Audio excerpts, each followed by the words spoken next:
E aí, rapaziadinha, como é que vocês estão? Aqui é o Gil e hoje eu quero falar com vocês sobre um bagulho que eu acabei lembrando, né? Que eu passei pela minha vida. Não é nenhum tipo de aviso, nem nada do tipo, é só algo que eu me liguei assim quando que eu tava vendo um vídeo sobre scan, né? Os indianos fazendo scan, que por algum motivo acontece muito lá pela Índia, nesse lance de scan. Mas também rola em vários outros lugares, não só na Índia, mas, né, era um vídeo sobre isso. No caso, aconteceu o seguinte, mais ou menos quando eu tinha uns 18, 19 anos, lá para 2020, 2019 mais ou menos, eu não lembro direito, acho que foi 2020, eu trabalhei de telemarketing, né? Graças a aquele tempo que eu tava tentando achar um primeiro emprego, eu recusei uma vaga porque a vaga era lá em São Paulo, eu me arrependo muito disso até hoje. Mas meio que era um emprego que parecia muito interessante, né? Um emprego que parecia que ia me ajudar e tal, e eu não fui, né, para essa entrevista. Até aí tudo bem. Aí o meu amigo ele me chamou falando que ele gostava muito do trabalho dele, que o trabalho dele era muito foda, que quanto que ele gostava do trabalho dele. Aí eu fiquei interessado, porque eu nunca vi uma pessoa gostar de telemarketing. Mas eu não sabia direito o que era telemarketing. Era o meu primeiro emprego, não sabia nada direito. Até aí tudo bem. Eu peguei, né, e fui pra lá, né? Pra conhecer, pra ver mesmo o tipo de serviço que era. E aí os pessoal foi super receptivo, falando, não, pô, aqui tá vindo várias pessoas novas, aqui entra e sai pessoa todo dia, né? Por que será, né? Porque é um telemarketing, óbvio que vai sair e entrar pessoa todo dia daqui, né? Mas até aí tudo bem.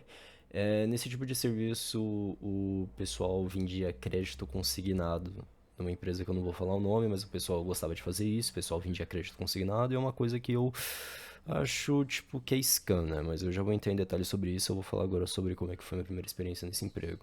Mano, eu fiquei por lá por muito tempo, até uns 4, 5 meses, mais ou menos. E foi um emprego que eu fiquei lá por muito pouco tempo, né? Eu fiquei lá mais ou menos acho que um mês, e nem isso.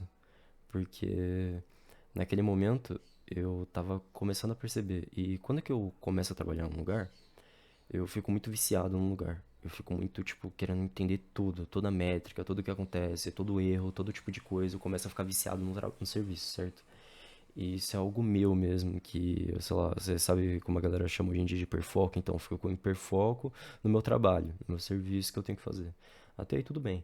Mas naquele momento daquele trabalho, né, que era novo e tudo, nossa, olha só, isso aqui é pros adolescentes, os adolescentes vão gostar disso. Aí, tipo, é uma parede toda pintada, cheia de grafite, tá ligado? E era um lugar que os caras ganhavam muita grana, os caras faziam muita grana lá, tá ligado? Não você que trabalha, mas sim quem são os seus chefes. Porque eles fazem viagem, eles cuidam das coisas e tal, eles fazem muita coisa. Então, tipo, você começa com uma comissão chula, que, tipo, você ganha 10 conto a cada é, 5 comissões que você faz, mais ou menos. Você trabalha pros caras. Resumidamente, você não trabalha pra ganhar dinheiro, você trabalha pros caras e é isso. Todo dia de manhã a gente tinha um sistema, né, que eu anotava tudo, porque eu sempre fui desses de anotar cada coisa que o cara me falava, eu sempre gostei de fazer isso. Eu sempre anotei um monte de coisa, eu sempre fiz esse tipo de coisa, eu sempre gostei de fazer esse tipo de coisa, de anotar pra caramba e tal. E nesse serviço, quando que eu consegui entrar no computador, eu anotei pra caralho também. Tanto quanto que eu memorizei cada uma das falas que os pessoal tinham, eu copiava as coisas, eu sempre fui muito bom em copiar, né? Mas até aí tudo bem. Nesse serviço, quando eu consegui chegar lá e passar, né, eu comecei a perceber que meio que você nunca saiu, né, da fase de teste, né, da entrevista. A entrevista é uma entrevista infinita, entende? Então por isso que eles conseguem, tipo, não perder nada de dinheiro quando eles demitem alguém. Isso não é contra as regras. Por quê? Porque eles simplesmente fazem o que tá dentro da lei. Eles só pegam e botam você pra trabalhar, você faz uma entrevista infinita, não, você vai ser contratado, não, você vai ser contratado e você não é. Mas até aí tudo bem. Nesse serviço eu tive um amigo, fora o meu amigo que me recomendou trabalhar lá. Esse amigo meu ele era muito gente fina. Até o momento que ele começou a mudar por conta do serviço, né? Pra você ver, o crédito consignado muda a mente das pessoas. O telemarketing muda a mente das pessoas, né? E esse amigo meu, ele começou tudo, tipo, como me empresta dinheiro pra um cigarro, me empresta dinheiro pra não sei o que. Eu nunca tinha, né? Então não tinha como eu dar. Mas ele pedia pra várias pessoas. Então, tipo, esse dinheiro do cigarro virava 50 conto, 100 conto. Graças ao serviço que botou esse método de persuasão, né? De venda do Twitter na cabeça dele. Mas até aí tudo bem. Fora isso, naquele momento que eu tava ali com o pessoal, fazendo a maior parte das coisas do meu serviço e querendo entender algo mais que eu poderia fazer pra melhorar, pra conseguir vender, pra entrar no leaderboard que ali tinha, né? Que tinha um placarzinho que tinham várias pessoas. Ah, esse aqui vendeu, esse aqui é melhor que você, ah, tá ligado? Os caras faziam isso, faziam competiçãozinha. Mas, tipo, o meio que, entre aspas, era um emprego que, tentava ser legal. Ah, eu vou te dar liberdade de colocar música aqui na sala, vou te dar liberdade aqui, o banheiro é cheio de grafite e tal. Tá ligado? Os caras tentavam pagar de, a gente faz liberdade aqui pode fazer o que quiser. Aí, beleza, eu fiz amizade com uma moça que era mais velha que eu, ela tinha mais ou menos uns 40, 39 anos, já tinha filhos e tal.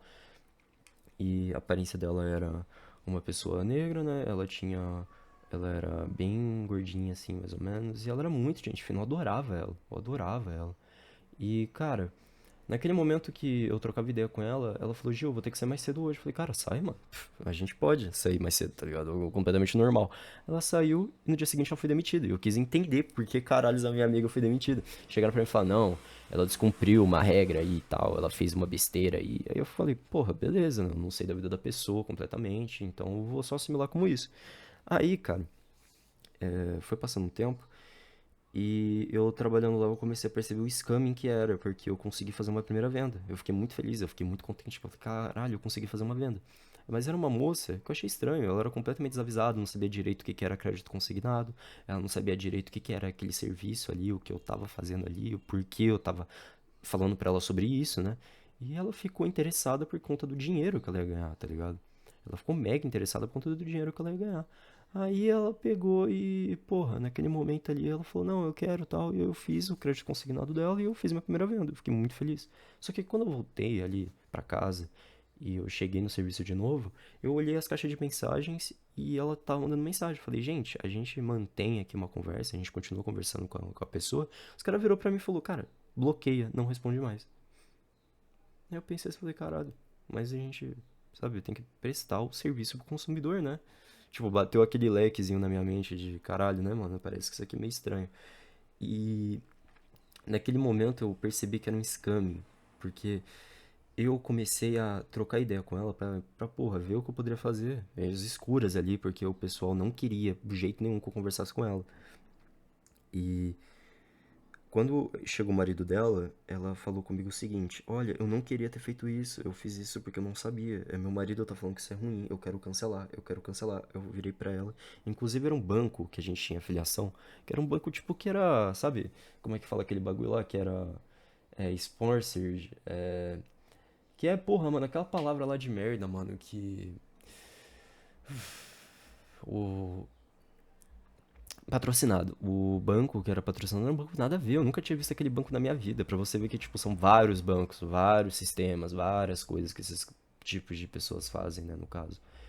Então, naquele momento ali, eu tava percebendo esse tipo de coisa, eu fiquei completamente abismado.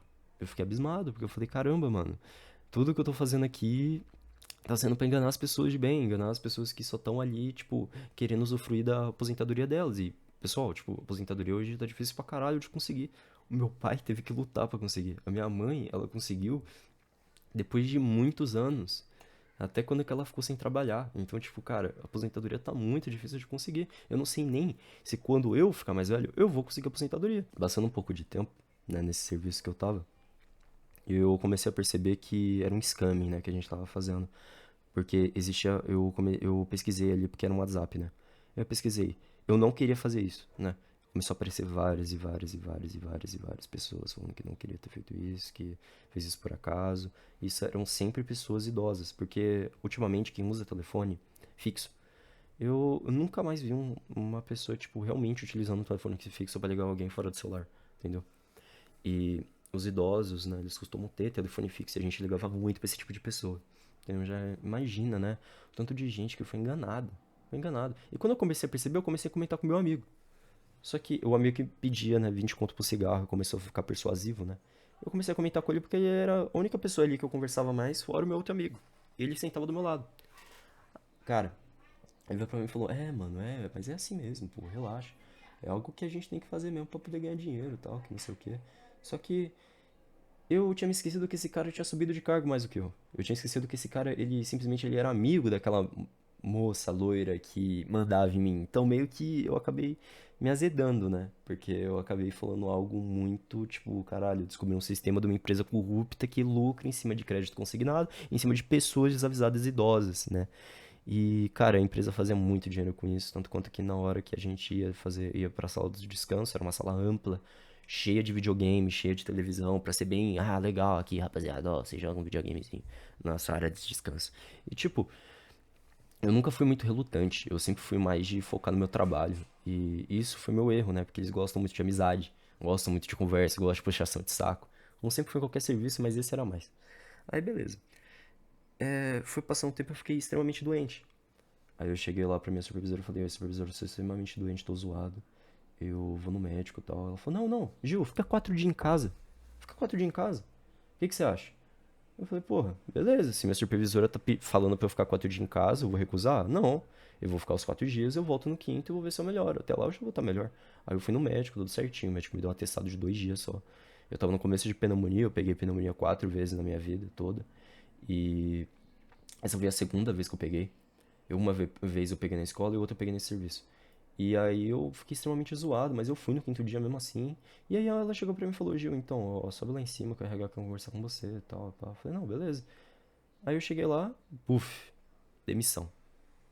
Cartinha, né, de te tirar, né. Só que eu nunca tinha passado na entrevista. Então meio que eu tava fazendo um freelance infinito. E eu não sabia. Bizarro. E eu fiquei louco, porque eu falei, caramba, mano, meio que todo esse tempo que eu tava aqui não valeu de nada, porque simplesmente eu tava fazendo um freelance pra vocês. Eles falaram, não, Gil, não é assim. Aqui a gente pegou e não te passou. Você tava fazendo um teste e tal. E aqui na empresa é assim mesmo, porque como você não veio nesses dias e tal, eu falei, não, eu não vim nesses dias porque ela me deu folga. Ela te deu folga? Como assim? Ela me deu folga. Ela me deu folga desses dias, por isso que eu não vim. Aí ela, tá, mas assina aqui e tal, pra você poder receber. E eu assinei, né? Porque eu, totalmente inocente, meu primeiro serviço. E eu voltei pra casa, mano. Sabia que tinha chance de eu não receber meu dinheiro ali, que eu era pra eu receber, porque eu não sei, eu não assinei os papéis e tal. Cara, isso é completamente retardado. Lugares de telemarketing são bizarros e, cara, eu sei que eu nunca mais vou trabalhar com call center, porque isso era meio com PJ, só que com comissões horríveis, com um trabalho totalmente desumano, né? Porque você tá numa sala, amuquifado, cheio de pessoas ali falando alto pra caralho todos os dias, e você não vai receber nada disso, você só vai receber R$ 300. Tipo, seu salário é 400 conto, irmão. Você precisa vender, acho que pra 400 pessoas, pra pelo menos você bater ali uns 900 conto. Isso é bizarro. E essa foi uma experiência com esse lance de roubo, né? Com roubo. Porque eu gosto muito de verificar em o lugar que eu trabalho, a empresa, tudo. E eu verifiquei tanto que eu acabei perdendo o emprego, mas eu acho que foi melhor assim, porque esse lugar não ia me agregar em nada na minha vida. Esse é o vídeo, pessoal. Espero que tenham gostado. Tamo junto. Valeu. Falou. É nóis.